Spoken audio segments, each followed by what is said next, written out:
Seguimos en Historias de aquí y la verdad, con el entrevistado de hoy tuvimos aquí y en la otra emisora que estábamos anteriormente, en la radio pública de Avellaneda, unas charlas muy interesantes, porque la verdad que es un escritor, cantautor, que a nosotros nos encanta porque a la vez esas charlas son muy profundas.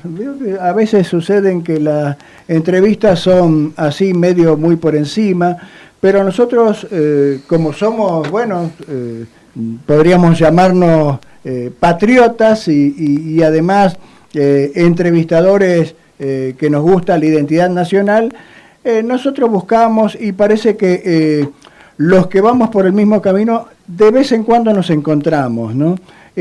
Hace poco, nuestra amiga Sonia Cabral, quien fue quien gestió esta entrevista, nos envió su libro. Creo que tiene 2 libros, 2 o 3, bueno, ahora nos va a comentar. El alfabeto del viento, lo he leído, y bueno, algunas cosas de este libro me parecieron muy, muy interesantes. Así que estamos hablando de Eduardo Guajardo, de Río Turbio, en nuestra provincia de Santa Cruz, con las cuales otras veces nos hemos entrevistado, y es bienvenido a la radio pública de la Universidad Nacional de Avellaneda. Bienvenido. Bueno, en primer lugar, gracias a ustedes por recibirme, gracias a la gente que trabaja acá y que nos pone al aire.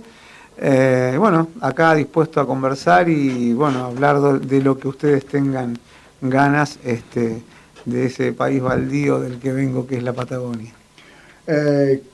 Qué interesante, país baldío, ¿no? Sí, he leído muchas cosas tuyas. Es más, también hoy, bueno, nosotros nos lleva algún tiempo de preparación las entrevistas, muy, muy interesante intelectualmente, los comentarios tuyos sobre el origen de la música patagónica, ¿no? Que vos a 10.000 años, digamos, del origen de los patagónicos, de lo que venimos, de las distintas etnias, y de las migraciones que los que fueron viniendo, ¿no? Sí, no es muy difícil, digamos, cuando miramos la Patagonia como un... como te digo, como un país baldío que todavía está esperando ser conocido y reconocido por los argentinos, y que ha tenido como, yo creo que es el segundo territorio más cosmopolita después de Buenos Aires que tiene Argentina. Tenemos de cada pueblo un paisano y eso no es un tema de recurso literario, sino que es justamente así. Hay una historia anterior que es, yo sostengo que es el pie de apoyo de la Patagonia, que son las culturas preexistentes o pueblos originarios, como también se les suele decir, que datan de casi 18.000 años de preexistencia, donde ya incluso se hacía arte, porque tenemos las cuevas de las manos que tienen más de 12.000 años de existencia. Ya había un hecho artístico manifiesto en esos lugares. Hace 500 años atrás toma nota Hernando de Magallanes, que en realidad era Fernando de Magallanes, portugués, en las costas de San Julián, lo que después sería Puerto San Julián. Bueno, recala con la nao Victoria, ahí, porque bueno, tenía que reparar, que es, bueno, calafatear, como se dice en el argot, en el uso de ese lenguaje marino. Y allí, bueno, tuvo el primer contacto con los pueblos preexistentes, mal llamado tehuelches, pero bueno, no me voy a meter demasiado en lo hondo porque así podemos hablar de otras cosas también, pero voy así como punteando ideas como para tener un contexto. Allí se toma primer contacto y Pigafetta, que era un italiano que era el escriba, porque no era común que todo el mundo escribiera y leyera en aquellos años, estamos hablando allá de 1500 para atrás. Era, digamos, el que lo podía hacer o el que tenía ciertos conocimientos matemáticos, realmente era un privilegiado y que era contratado y cobraba muy bien por hacer ese trabajo, generalmente para los tipos que necesitaban esa información, que eran los que pagaban las expediciones en el fondo, ¿no? Entonces iban para eso, para los sponsors. Claro, iban para eso, para hacerlo la cartografía, para anotar qué habían encontrado, bueno, todas esas cuestiones que después hacían que sea más o menos interesante el lugar para ser poseído, en definitiva, para determinados intereses.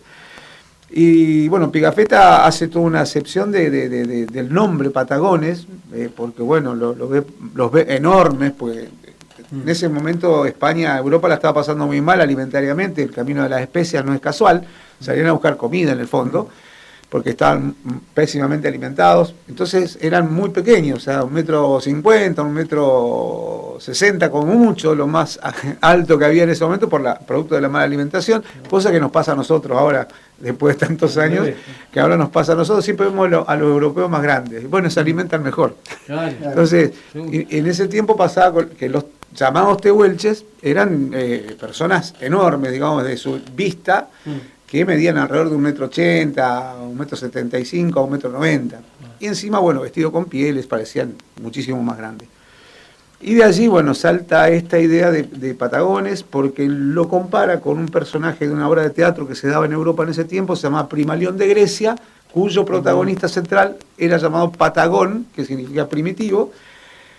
Entonces, esa referencia en su conocimiento se parece a Patagón, al de la obra de teatro tal. Y ahí queda Patagones, y de ahí empieza a llamarse, bueno, por ende, Patagonia. Pero bueno, las comunidades esas tenían otras formas de llamarse, de autodenominarse, otros idiomas, y bueno, y a partir de ahí nosotros venimos como Patagonia, como región, como Santa Cruz, existiendo. Como país tenemos alrededor de 200 añitos y un poquito más de historia, pero ya la Patagonia estaba en la cartografía de estos aventureros. Allí estuvo Charles Darwin, allí estuvo el famoso príncipe de la Patagonia. Voy punteando así sin ningún tipo de parámetro de tiempo, pero sí contando estas cosas que hablan de la Patagonia universal, que es una Patagonia que todavía, inclusive para los mismos patagónicos, sigue siendo un gran misterio. Como me gusta decir a mí, la Patagonia es el asombro, ¿no? Qué interesante. Ese, creo que con la Patagonia es el asombro, fue, digamos, fue un boom, digamos, ¿no? Porque ahí nombrás al Principito, y a mí me pasó justamente con los chicos, ¿no? ¿Quién de los chicos, una de las primeras lecturas es el Principito? Sí. ¿No? Sí. Y bueno, y lo nombrás al Principito, ahí, bueno, hay unas interpretaciones de diversos autores, tenés varios que han interpretado ese tema. Me parece que es aparte del que le haces a tu pueblo natal, a sí, Río Turbio. La mención al Principito en esa obra, La Patagonia es el asombro, tiene una razón de ser. Hay un montón de documentos, ¿no es cierto?, que quedaron del paso de Saint-Exupéry por Argentina, pero sobre todo por la Patagonia, porque él fue contratado por una empresa de correo francesa a desarrollar el correo aeropostal en la década del 30. Después, bueno, anduvo por varios lugares del país, y hay testimonio de que él comenzó con esta idea de escribir ese libro, El Principito, en Argentina y en Santa Cruz, donde vivió puntualmente del 30 al 31, un año en Río Gallegos, en lo que se conocía en aquel tiempo como el Viejo Hotel Argentino. Quedaron después, cuando él se va y no regresa, sus pertenencias, y ahí se encontraron los primeros borradores o manuscritos de lo que después, recién hacia 1944, surge la primera edición de ese libro universal, que es El Principito, que bueno, que también habla de esta Patagonia, donde los templarios también tienen su impronta, donde está toda esta leyenda de que dejaron el Santo Grial en la meseta de Somoncura, ahí en la zona de Río Negro y Chubut. Es un lugar de inspiración permanente, digamos, cuando empezás a investigar. Yo siempre digo, me costaba mucho explicar la Patagonia, porque yo hace muchos años, hace 46 años que ando cantando, empecé muy chico, y siempre la pregunta era, ¿y cómo es la Patagonia? ¿Y qué es la Patagonia para vos? Y no había programa que abarque eso, no había manera, entonces me terminaban cortando. Bueno, así pasaba, que estuvimos charlando, nos contó sus impresiones, y nunca, yo siempre me quedaba atorado con la Patagonia, si no puedo contar todo eso en un rato. Y un día, haciendo una gira con unos queridos amigos de La Pampa, con el dúo Jaco Musi y La Corte, con ese genial escritor que es Jaco, bueno, íbamos por la meseta, esos caminos donde no veo un pueblo por 100, 200 kilómetros, y a alguna gente le da hasta, se agobia, porque está acostumbrada, bueno, que los pueblos están más cerca, porque si me pasa algo acá, ¿viste? Para nosotros es un tránsito normal. Y porque, bueno, como suele suceder con los paisajes, la gente gestiona los paisajes, pero los paisajes gestionan el carácter de la gente, ¿no? Y ahí sucede. está, se forman también la personalidad de la persona, Claro, ¿no? por eso hay gente que vive donde vive, sea para bien o para mal, pero esos lugares hay que habitarlos, y hay gente dice, ¿cómo puedo vivir ahí? Bueno, ese mismo, ese mismo te mira a vos desde su distancia y te dice, ¿vos cómo podés vivir ahí? ¿No? Sí. Entonces, bueno, todo esto, para mí la respuesta en ese momento fue, la pregunta fue, Eduardo, dice, ¿vos cómo estás acostumbrado? ¿Vos estabas pasado muchas veces por acá? Sí, le digo, pero le digo, ¿sabés qué? Para mí, un cambio de luz en esta estepa, donde parece que no hay nada, un cambio de luz es un escándalo de imágenes nuevas. O sea, y uno aprende que cada segundo, cuando la luz va modificando el paisaje, empieza esta cosa maravillosa que es cómo los colores, cómo los pastos que son a veces intrascendentes a la imagen por ahí artística, ¿no es cierto? Alguien que quiere por ahí, no sé, algo más frondoso y no sé qué, cobran una vida y un color, y todo eso que parecía nada se transforma en una estepa casi te diría azafranada, donde todo se vuelve maravilloso. No hablo de magia, no digo mágico, porque la magia siempre depende de un truco. En cambio la maravilla no. Depende de la capacidad de asombro que tengamos nosotros. Sí, de la mirada. Entonces, por ahí, claro, por ahí mi respuesta definitiva fue decirle a Jaco, para mí en la Patagonia digo es el asombro. Yo cada vez me asombro y para mí es el asombro. Y dije, ahí está la respuesta. Y después hice la canción con el tiempo, hice la letra, que la música la hizo el gran músico de aquí de Buenos Aires, el Flaco Basurto, pero la letra, bueno, fue parte de esa respuesta, ¿no? Donde digo, bueno, tiene que haber una canción, tiene que existir una canción que cuente la Patagonia universal, porque hay un montón que cuentan la Patagonia más doméstica, más costumbrista, la Patagonia más, si se quiere, indigenista o más criolla o más rural, pero no hay una canción, no había por lo menos, hasta que pude desarrollar eso, una que hablara de esa Patagonia ya preexistente y que nos pone en el mundo como una marca, porque en realidad no existe para el mundo la Patagonia chilena ni la Patagonia argentina, existe simplemente la Patagonia. Es una marca como producto, mundial. claro. Exactamente. Sí, ahí sintetizaste desde lo universal, digamos. Claro, la universalidad que tiene la región, que nosotros, como suelo decir a mis queridos amigos músicos, creadores, no logramos darnos cuenta en la dimensión del espacio que habitamos. Y muchas veces creemos de que lo que hacemos nosotros es menor que lo que se difunden por los medios. Y es todo lo contrario. Nosotros tenemos un producto absolutamente original que solamente cobra sentido en ese territorio. Un sentido total, ¿no? Y me ha pasado de pasarle esa canción a gente amiga, che, estoy por ir al sur. Bueno, escuchame, voy a ir a tal lugar, Bueno, le digo, haceme una gauchada, te mando una canción y cuando estés viajando, cuando te metas a la Patagonia y estés tranquilo, ponete los auriculares o poné un volumen amable en el auto y escuchá esta canción. Y de golpe, la mayoría me dice lo mismo, entré en un videoclip. O sea, me sentí que estaba entrando en la imagen de lo que yo estaba escuchando. En otro viaje, claro. Claro, un viaje dentro de otro viaje, claro. Exactamente. Claro. Y esto que vos decís del asombro, tiene que ver también con el asombro grato, ¿no? Más que nada lo que decís. El asombro en todas sus dimensiones, claro. En todas sus dimensiones. El asombro no solamente es ese asombro niño que debemos defender y debemos cuidar, debemos preservar, porque es lo que nos mantiene con cierta cordura en el mundo, que es lo que nos permite diferenciar lo que está bien de lo que está mal y hacernos cargo de lo que hacemos. Pero el asombro tiene todas las aristas. Claro.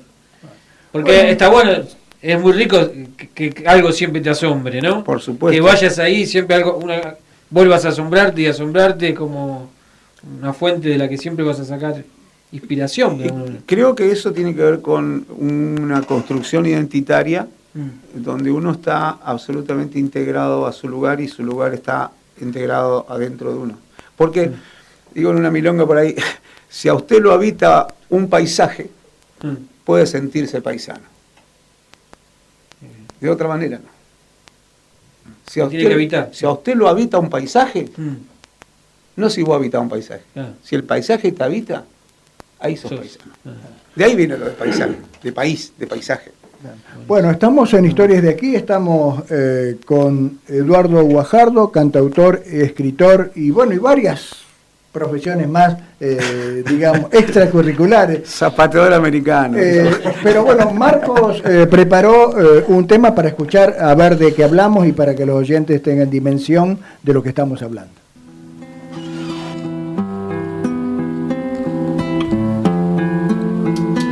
Casi las 9 de la mañana y está amaneciendo en La Pampa, Argentina.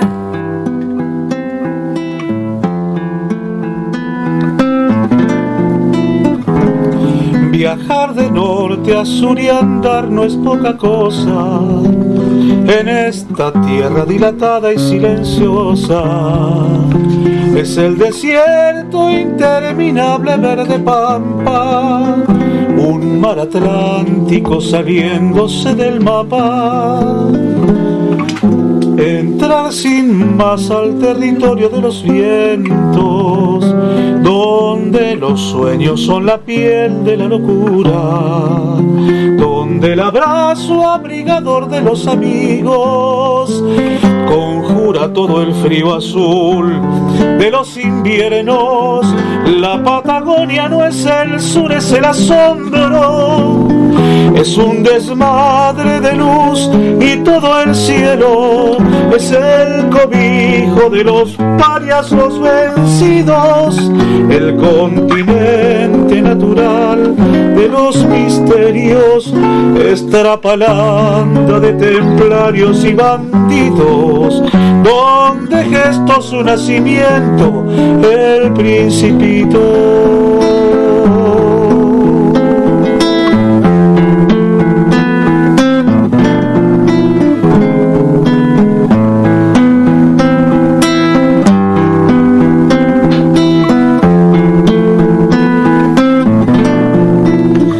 Trepar la piel originaria de los viejos que deshabitan el misterio de los tiempos, en las rupestres maravillas de las manos, en la armonía del paisaje y el guanaco, es desplomarse de belleza y cordillera, rumor de luchas en defensa de la tierra.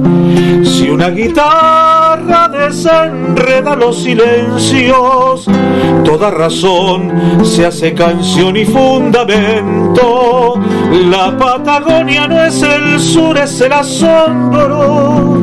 Es un desmadre de luz y todo el cielo es el cobijo de los parias, los vencidos, el continente natural de los misterios, estrapalanda de templarios y bandidos, donde gestó su nacimiento el Principito. Los guanacos están por ahí, zorros. Bueno, escuchamos La Patagonia es el asombro, la interpretación de Eduardo Guajardo. Y leyendo este libro, vamos a hablar ya que a la especialidad, porque mi compañero es escritor también, ¿no? Bien, bien. El alfabeto del viento,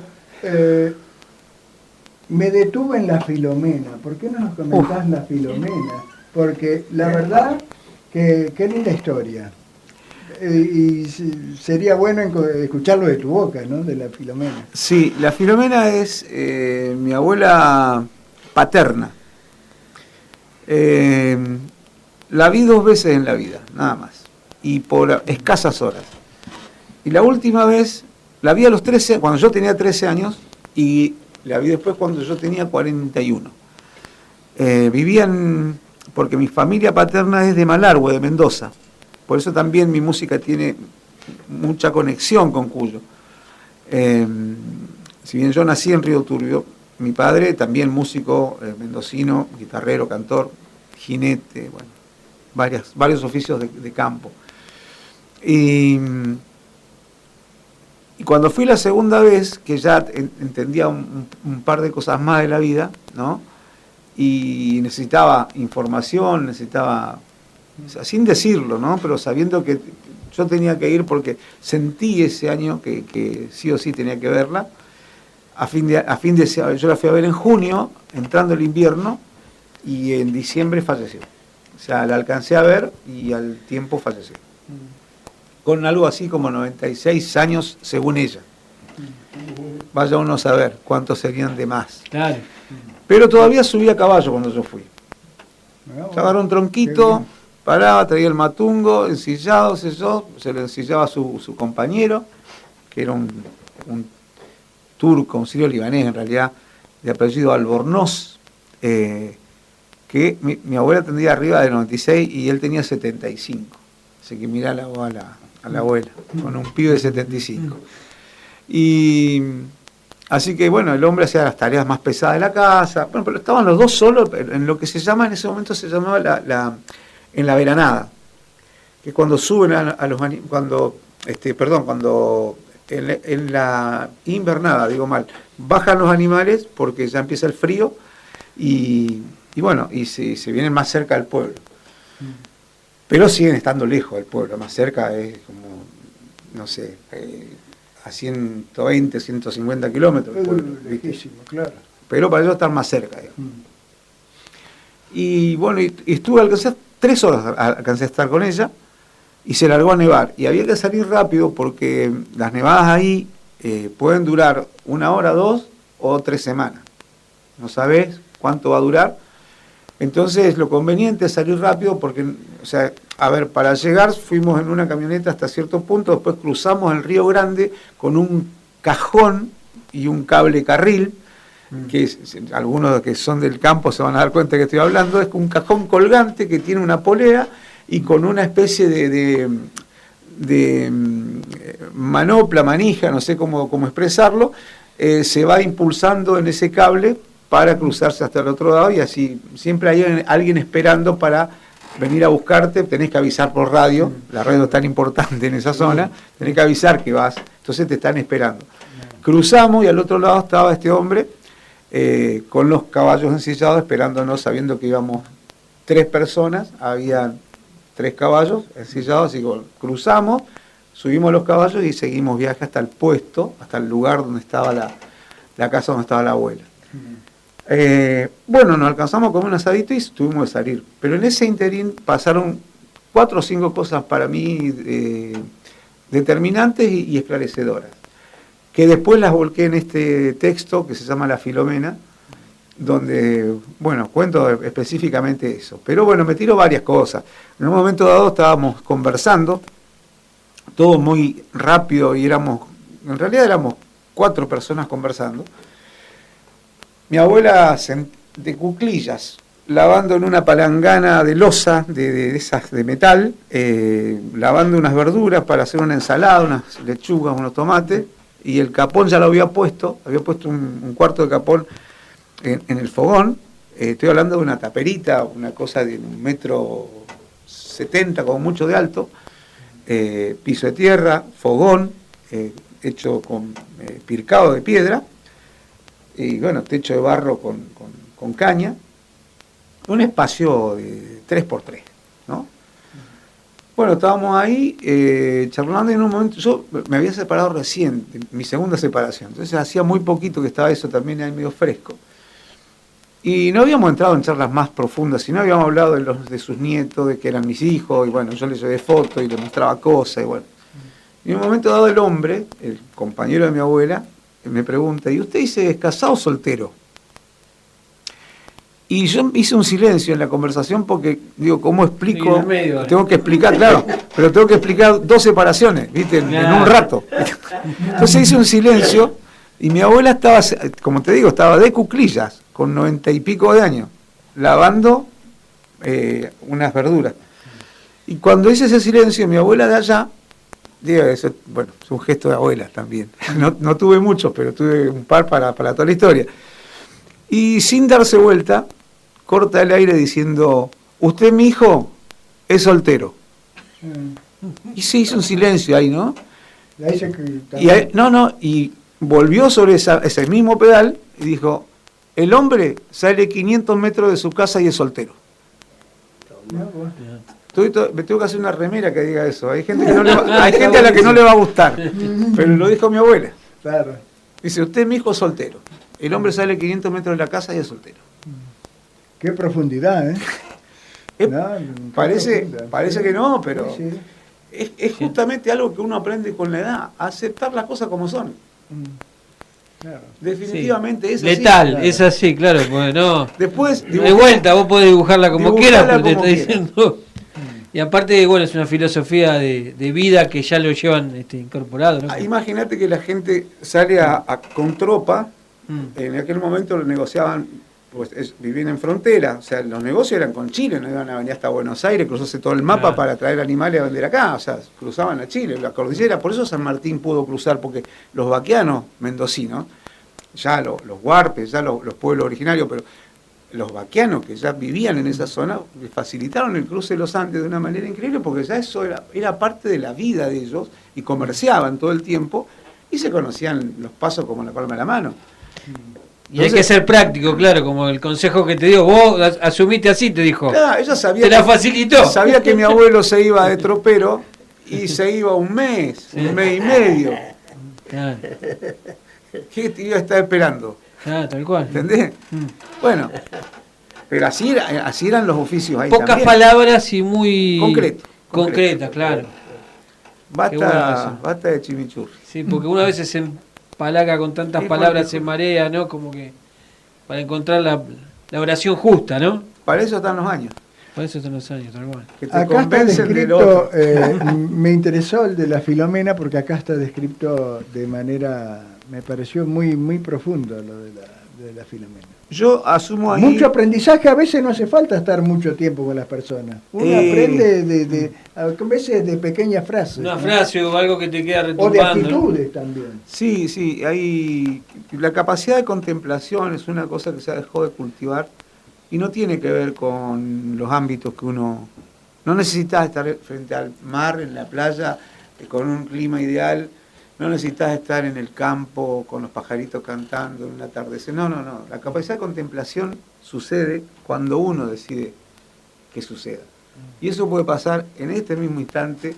De hecho, está pasando, lo veo acá al amigo cómo escucha, está en una capacidad de contemplación que yo respeto y valoro mucho.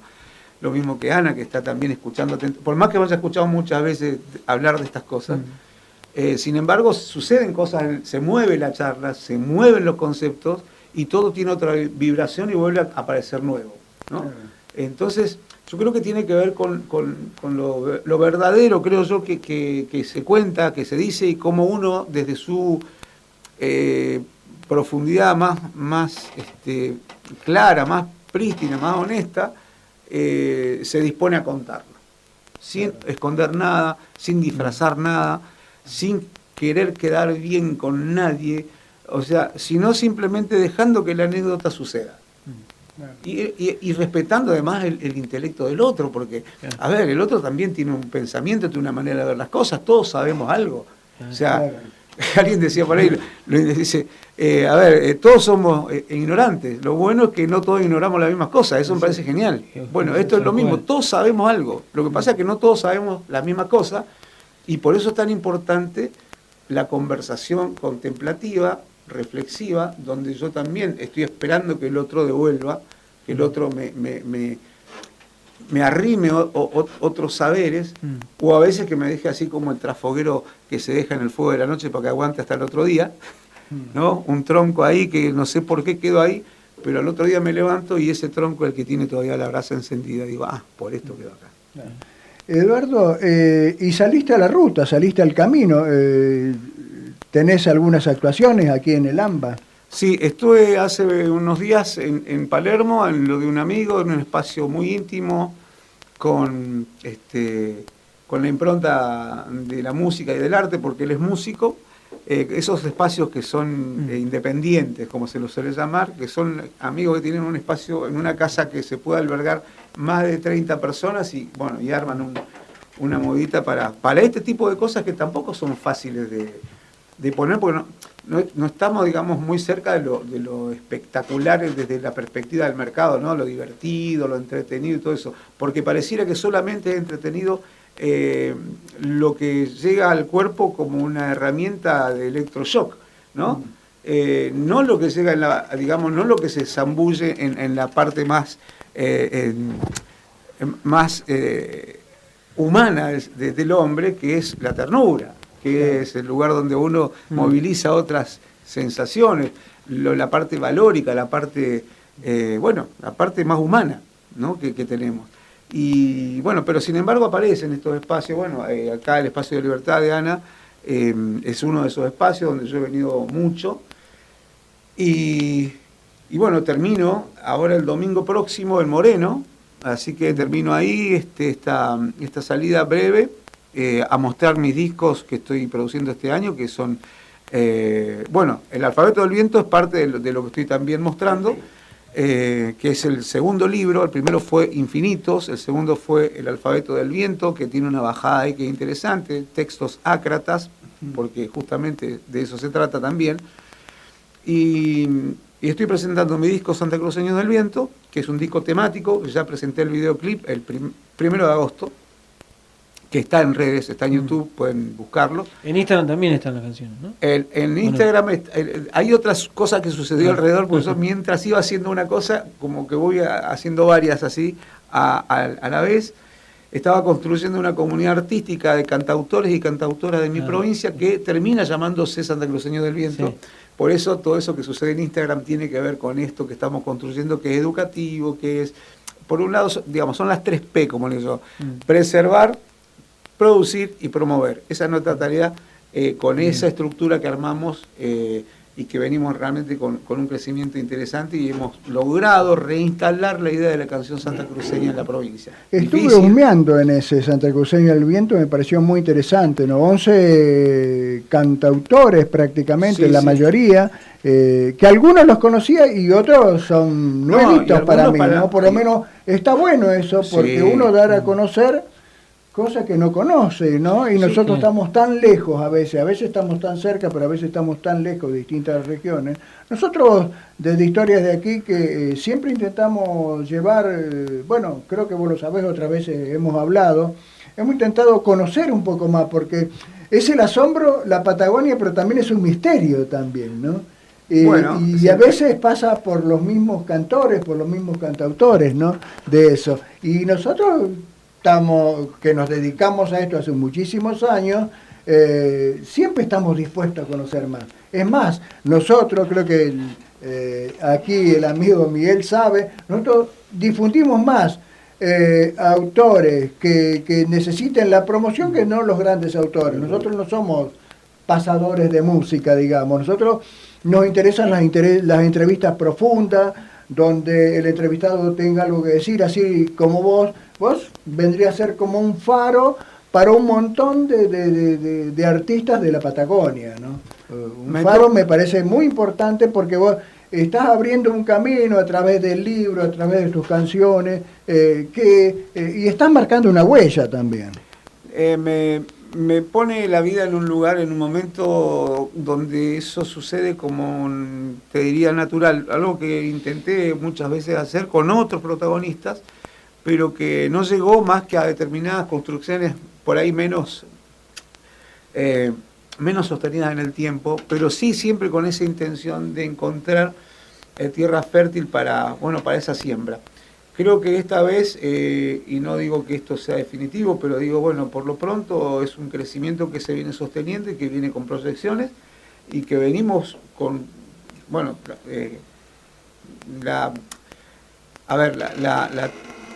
la célula madre de la música folclórica santacruceña, todo dicho por Miguel Ausoberría, un historiador de Santa Cruz, Jiménez Agüero, Héctor Raúl Océs y yo. Hugo falleció, el gato, tiene 80 añitos y tal vez dentro de un tiempo no esté. Y estoy como me dejaron, viste, los 2 recados, viste. Así que los tengo ahí para seguir galopando y yo creo que me ha tocado esa parte. ¿Y qué recado aparte, con esos nombres que Hugo Jiménez Agüero? Claro, son todos Nosotros Muy bueno. comenzamos, el Gato, Cés y Hugo casi te diría juntos, y yo me soplé un poco detrás de esa historia, porque empecé muy chico. Yo a los 14 años ya estaba escribiendo canciones, pero a los 12 ya estaba circulando por festivales, y a los 6 años subí por primera vez a cantar un escenario con la guitarra, o sea, pero bueno, digamos con una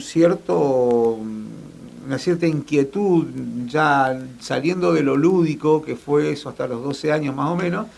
Ahí comencé a salir a festivales a representar a mi pueblo, ganar festival y hacer toda esa amansadora que obviamente que yo no avalo, pero bueno, no tenemos muchas otras maneras de disfrutar lo nuestro. Sí, de difundir. Bueno. Claro, y porque no somos muy afectos a los encuentros, ¿no?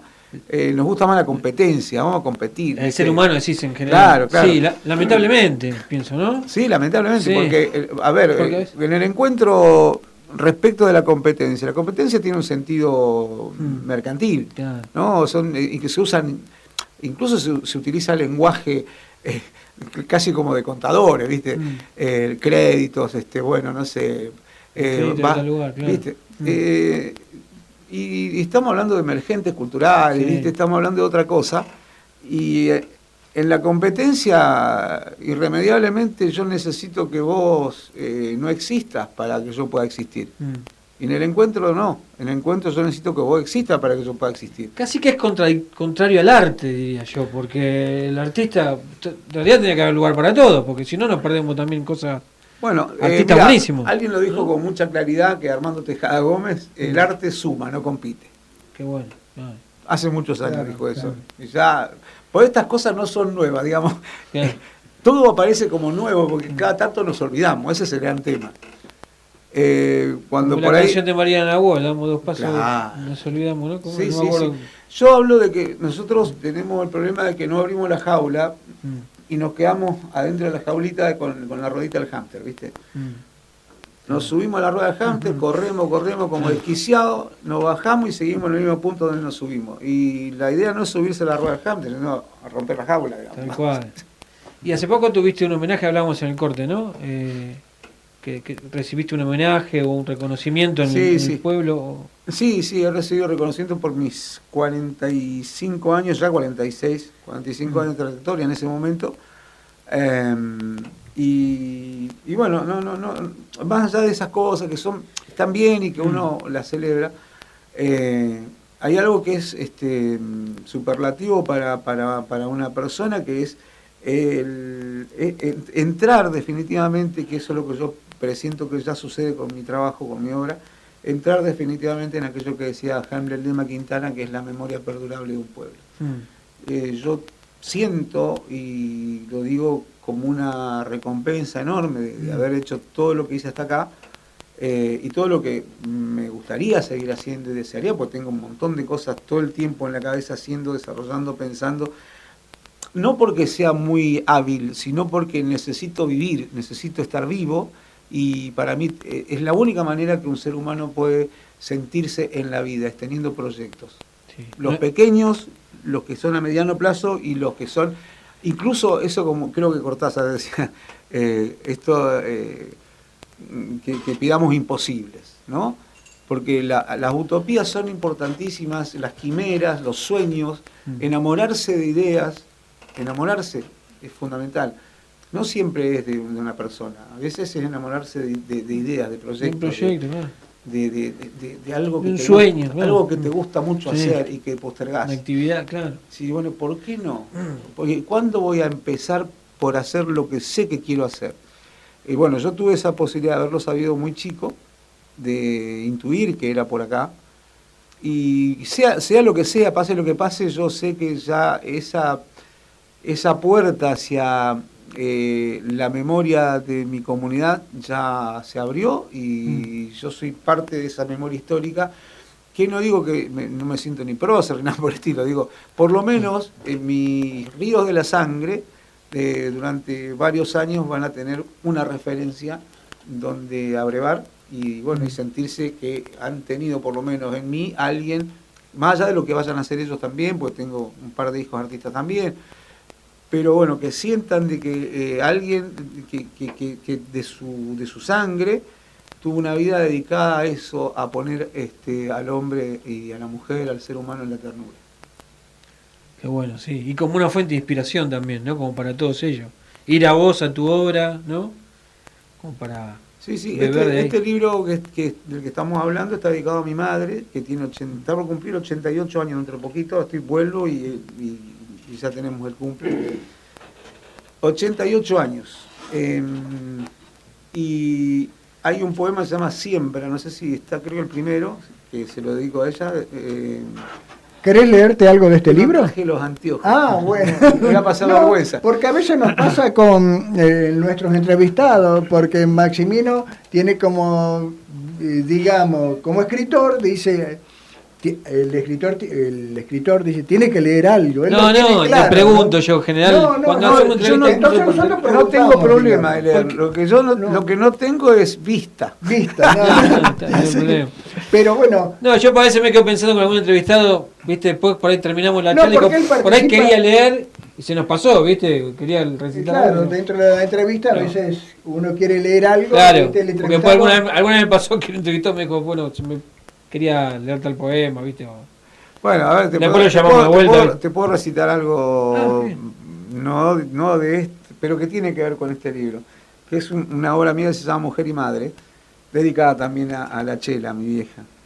Donde el amor siembra a los hijos, donde el dolor abre caminos, en el final o en el principio de la tierra, en la nostalgia pecadora de tu esencia, ahí estás. Tu caminar viene de lejos, inmemorial tu sufrimiento, con la certeza de saber, aún sin escuela, con la esperanza de mujer a manos llenas, ahí estás. Mujer y madre, ángel del aire, nunca fue fácil amasar el hambre. Y ser obrera, parir futuro, y hacer rodar la rueda histórica del mundo. Muy bueno. Muchas gracias. Qué bueno, Sí. Y la Chela se emociona. La Chela no me da mucha pelota, ¿viste? Porque cuando Pero cuando escucha este poema se emociona. Cuando los demás le dicen, no, su hijo, ahí saca pecho. No, sí, mi hijo. Pero cuando le llevé el libro, el día que caigo con el libro ya en la mano, y le digo, bueno, reparto ahí entre la familia, y le digo, bueno, esto, un libro dedicado a vos. Digo, el prólogo, varios de los poemas están dedicados a vos, inspirados en vos. Y le digo, lee la dedicatoria. No, se la dejo ahí, bueno, yo estaba hablando con mi hermano, que estaban viendo el libro y todo eso. Y bueno, lo veo que leyó así muy rápido, ¿viste? Y cerró. Y cuando le digo, ¿leíste? Sí, gracias, hijo. Le digo, ¿pero leíste bien? ¿Viste? Lee bien. Vuelvo a abrir el libro y se pone a leer ya con detenimiento. Le digo a todos, cállense la boca, dejen que lea, se concentre. Lee todo, che, y se emociona. ¿Viste? Y me dice, yo le digo, bueno, ahora leíste lo que tenías que leer. Le digo, bueno, esto entre vos y yo es nuestra despedida. Yo me estoy despidiendo de vos con esto y quiero que lo leas ahora, que lo puedes leer. No voy a hacer este libro cuando vos ya no estés, quiero que lo leas ahora. Está bien. Y me dice, ¿qué? ¿Ya me querés matar? Le digo, no, pero va a pasar. ¿Te va a pasar a vos o me va a pasar a mí? Pero yo ya esta deuda la tengo saldada. Y para mí es un alivio enorme. Tal cual. Bueno, Qué bien. Sí, queda sea como emocionante. sea, al que le toque primero. Eduardo, bueno, ¿dónde te puede escuchar los oyentes? ¿Dónde te pueden, en Santa Cruceños del Viento, digamos, tus redes sociales, dónde te pueden escuchar? ¿Cuáles son tus proyectos de aquí a fin de año? Yo soy Eduardo Guajardo, así como vine al En mundo. todas las redes. En todas las redes. Tengo un segundo nombre, pero no lo uso porque parezco actor de telenovela mexicano, ¿viste? Eduardo Antonio. O puertorriqueño, Eduardo Antonio. Y sí, Eduardo Guajardo, búsquenme por las redes, hay bastante información, bastante música subida en varias plataformas como Spotify, iTunes, YouTube, bueno, Apple Music, Deezer, bueno, un montón de plataformas de ahí, obra mía subida, que está ahí para que escuchen, para que la bajen, porque nosotros, viste que hacemos música para regalar, somos muy regalones los músicos, como ya no hacemos más discos, entonces... Por eso me puse a hacer esto, a editar libros, porque es la única forma de por ahí entregarle algo físico a quien te va a escuchar. El libro está teniendo mejor suerte que los discos. Mucho más suerte. La sobrevivencia, ¿no? Totalmente. La gente sigue prefiriendo, a contrapelo del libro digital, sigue prefiriendo el físico, cosa que es un gesto saludable. Eso habla de que un gesto de humanidad todavía está quedando ahí, limpio. ¿Y actuaciones? Este domingo estoy en Moreno, como decía recién, en Espacio de Libertad. Bueno, han peregrinado hasta Luján, podrían peregrinar hasta acá, hasta Moreno. Hasta Moreno, más cerca. Más cerca. Y hay empanadas, van a ver música, ¿no? Van a pasar hermoso.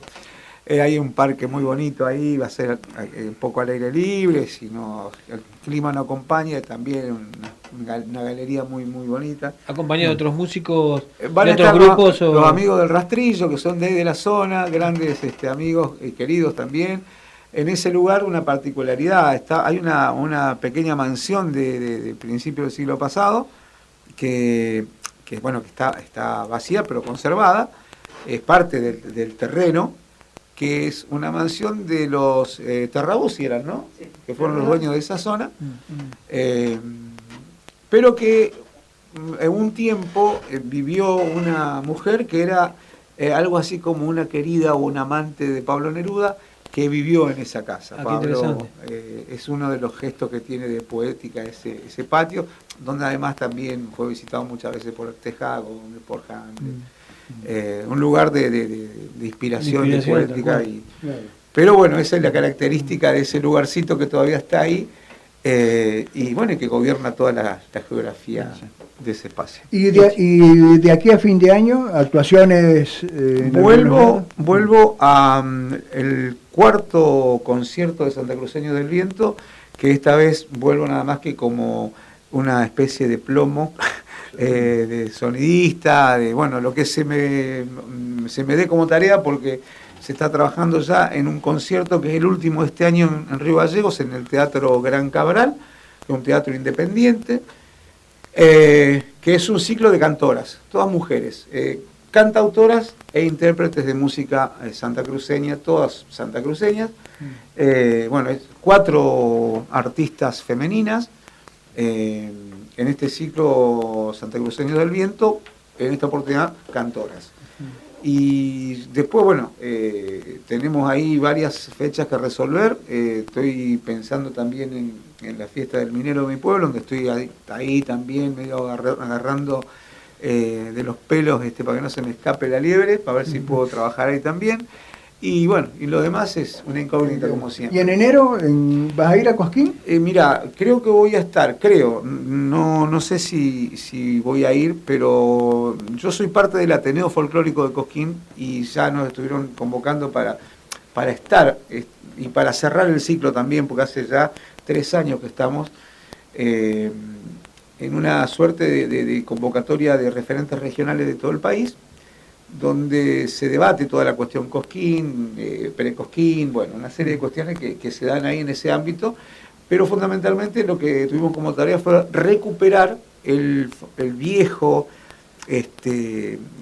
Congreso del Hombre Argentino, que se terminó llamando el Congreso Nacional de Folclore de Cosquín, que se recuperó en este Cosquín que acabamos de pasar, y ya venimos con la segunda edición, ya trabajamos las temáticas, las convocatorias y todo eso para este próximo 26, para este Cosquín que viene, el segundo Congreso Nacional de Folclore de Cosquín, que se había dejado de hacer por 8 años. Claro. O sea, solamente se hacía el festival y alguna otra cosa por ahí, pero esto que era como el lugar donde se debatía, se ponía toda la carne al asador en este tema para ver dónde estamos parados en esta cuestión, cómo está nuestra canción, cómo están nuestras regiones, cuáles son las influencias nuevas, cómo las nuevas tecnologías influyen en nuestra difusión, en nuestra manera de componer, en nuestra manera de hacer. Bueno, como el foro, digamos. Claro, un foro de debate tan importante, donde aparezcan, digamos, palabras súper autorizadas y referencias claras, ¿no es cierto?, de quienes vienen haciendo cosas y pueden tener ese pulso de lo que pasa. Claro.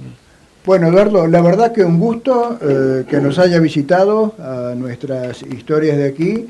Y lo mejor para vos, la verdad que hemos disfrutado, hemos intercambiado acá con los amigos, con Maximino, mi compañero de ruta hace tantos años, literario, con Miguel también, que nos va a representar en Cosquín, como todos los años acá. Bueno, va a traer información por lo menos. También, va a traer información también. porque, bueno, es un apasionado de la música de folclore, así que siempre es bueno intercambiar con ellos. Así que, Eduardo, lo mejor para vos y gracias por esta visita. Bueno, yo le agradezco mucho a ustedes, bueno, al operador que estuvo atento también a la jugada ahí, y bueno, será hasta cuando los vientos nos traigan de vuelta. Bueno, Eduardo Guajardo, cantautor santacruceño de Río Turbio, de la ciudad de Río Turbio, esta tarde en Historias de aquí en la radio pública de la Universidad Nacional de Avellaneda.